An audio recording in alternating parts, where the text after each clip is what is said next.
So interestingly, apprenticeships has been part of our early career strategy for a little while. We've taken school leavers into our business for a long time, and the new apprenticeship levy has given us an opportunity to revisit our apprenticeship strategy specifically. And with the introduction of degree apprenticeships, it's meant that we can really look at the early talent that we're bringing into our organisation and making sure that the vacancies we have are being filled by the right type of early career talent.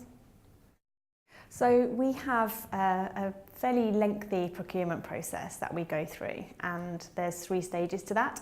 The first stage is a shortlisting. So we went out and looked at which universities offered the degree apprenticeship we were interested in, what their learning offer was, and whether it aligned to the requirements that we had. So we looked at things like what modules the individuals would be able to study, how that aligned to what we were looking for.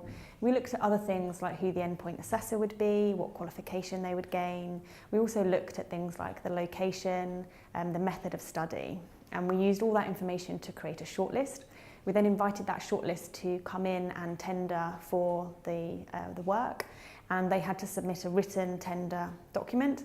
And that really focused around some things that were key to us, like account management. So how would we develop a relationship with them, and how would we work together to make sure the apprentice was successful. We looked at the technology platforms that they had to offer. And we also looked at, again, more in-depthly at the learning outcome and the learning offer. We then did a face-to-face with those companies that we wanted to, or those higher education organisations that we wanted to look at in more detail, and they came in and we had the opportunity to ask them questions. We were really interested at that stage around what provision they had for degree apprentices. So yes, we want the individual to get the benefit of a university, so we wanted them to be able to access the library, join the sport groups and things like that, but we also wanted to make sure the university had provisions for them as a specific group to help support them whilst they're working and studying.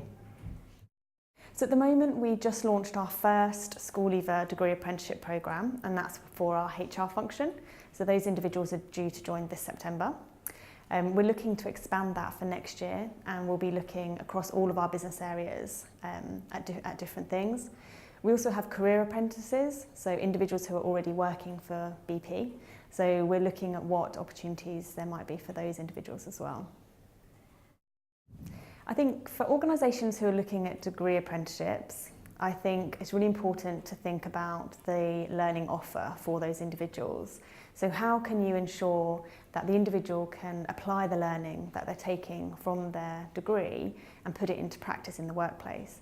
And having those 2 things aligned seamlessly is really important.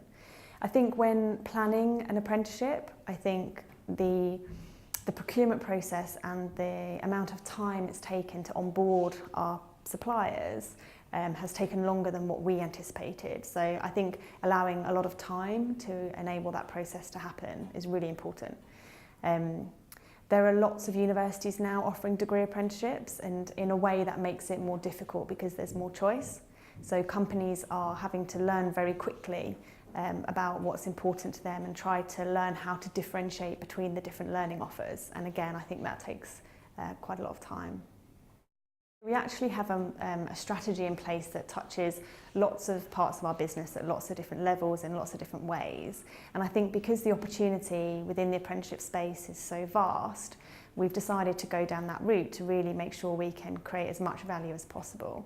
I think what we're not looking to do is just to layer on more learning, because we already have a very comprehensive internal learning offer. So what we are looking to do is add or put in place learning that historically we might not have been able to do because of budget constraints, but also looking at potentially replacing some learning with apprenticeship learning where it makes sense to do so.